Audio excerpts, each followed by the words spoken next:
We're joined now by Finan, the CEO of the Irish Bioenergy Association. Sean, thanks very much for coming into us. Thanks very much, Claire, for having me.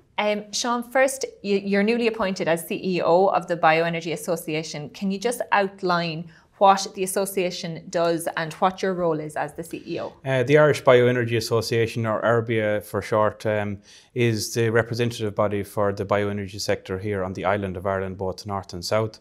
The bioenergy sector and our membership is made up of representatives from the biomass sector, the biogas sector, the biofuels industry, but also the energy crop sector. So we would represent members across all the different segments within the bioenergy space. Our organisation is a membership organisation. It is managed by a management executive committee, and we have a number of working groups and working within the organisation. We obviously, a lot of our work is around lobbying, policy development, but also membership development and stakeholder engagement and the promotion of the bioenergy sector here on the island of Ireland.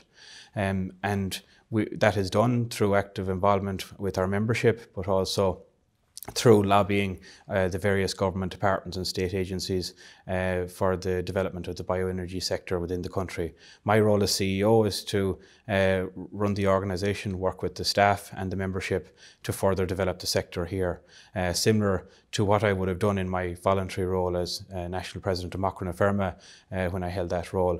We're also involved at a European level in the European Biogas Association and also in Bioenergy Europe, and we think that involvement is very important in the context of Ireland and the importance of developing the bioenergy sector in this country, that we can learn and understand how bioenergy has been developed across Europe, but also take that learning to develop the sector here.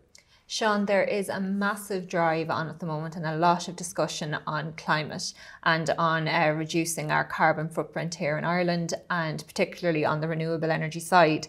Can you tell us the latest on the support scheme for renewable heat? There was meant to be an announcement made on that before the end of the year. Of course, this is for the non-domestic sector, for moving away from fossil fuels for our heat and to help bring down our emissions. Yes, indeed. The support scheme for renewable heat is a scheme which IrBEA has lobbied for a long time now, and we are hoping that it will be launched before Christmas.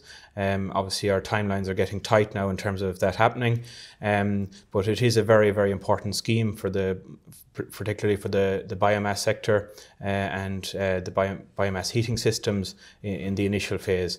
Obviously, phase 1 is opened, which is for heat pumps. Phase 2, as we would call it, or the second round, would be regard biomass systems, and then we would hope there would be a follow-on phase regarding AD and gas.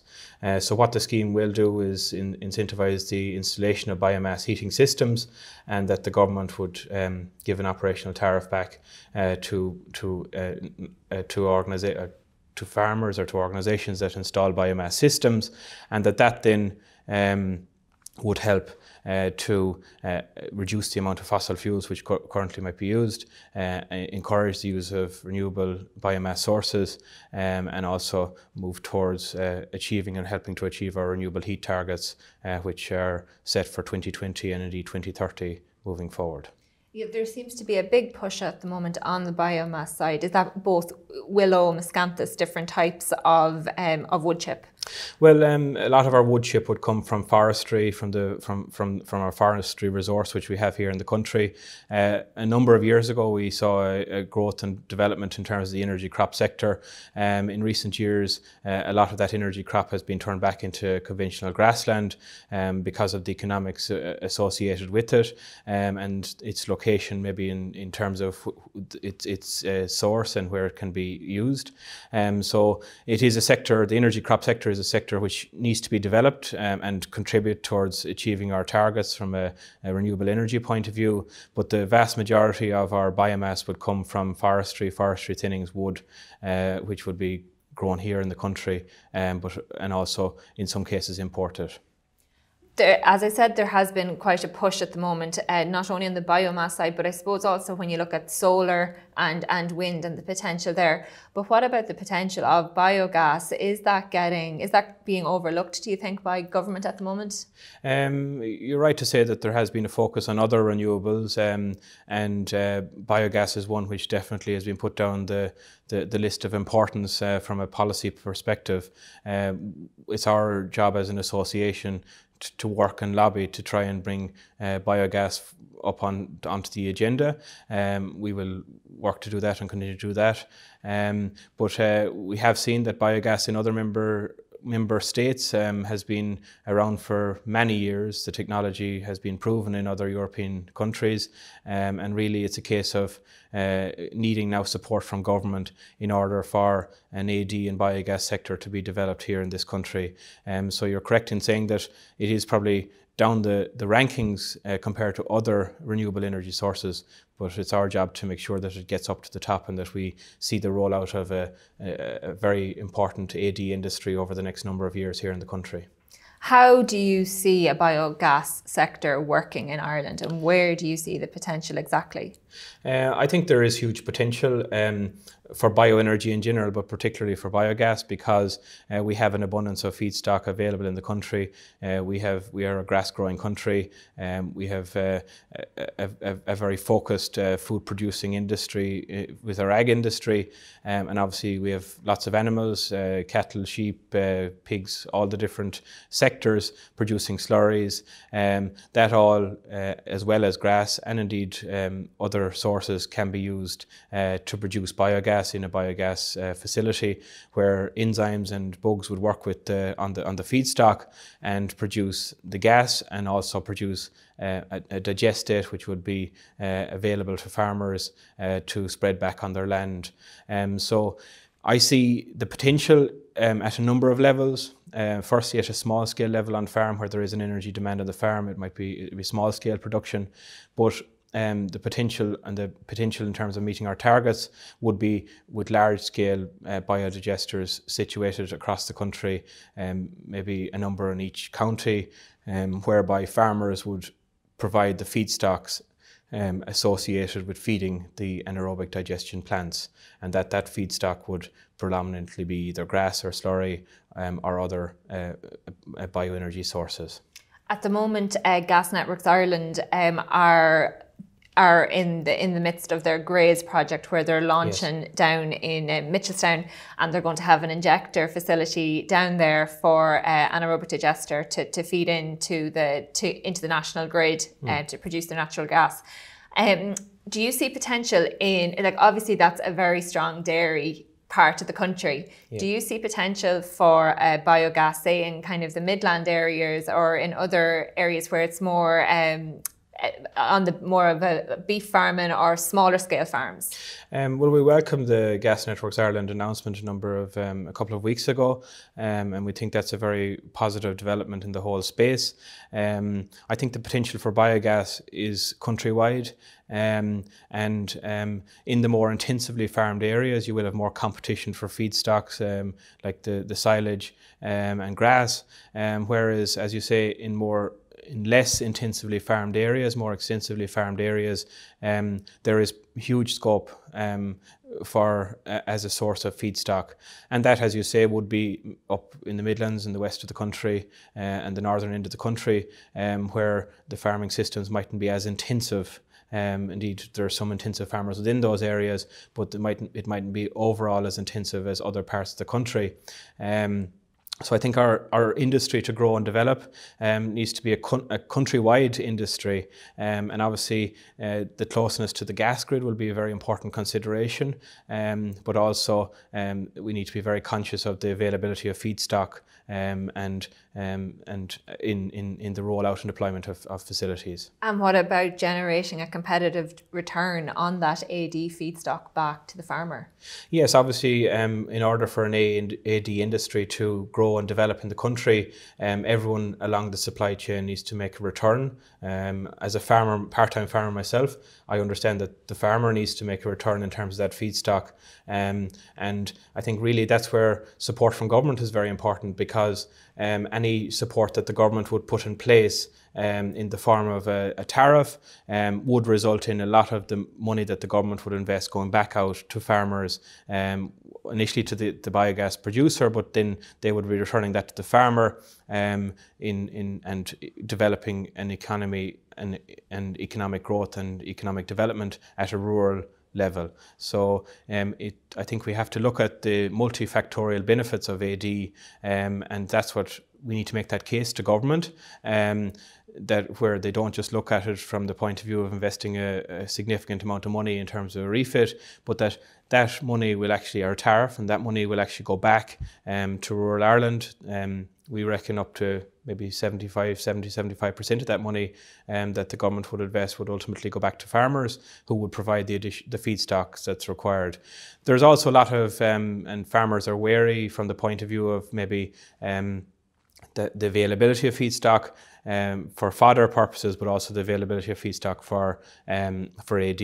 I think it's very important to point out that we see the potential in the Bioenergy Association. We see the potential around additional production of grass at a farm level. Currently, Teagasc's figures show that between 7 and 8 tonnes of grass produced per hectare is the average in the country, but we do see that the top farmers are producing anything from 12 to 16 tonne per hectare. So there is huge potential to increase the amount of grass that's produced here through adequate soil fertility, and that then that additional production of grass could be used from an AD point of view, not to maybe displace some of the existing fodder which would be used for livestock production. And obviously then the knock-on implications of that is the decarbonisation of the economy. Yes, ultimately, I spoke about the multifactorial benefits. One would be decarbonisation and the reduction of our emissions by increasing the amount of grass we produce. We're not advocating for a reduction in the national herd. We believe that the feedstock can be produced from increased efficiencies, and that's very, very important to point out. But obviously farmers have a choice. A choice whether they would produce feedstock for an AD industry or they would continue with their livestock production, or a combination of both on their farms. So that's the benefit from an economic and environmental point of view, and also the benefits would be increased biodiversity.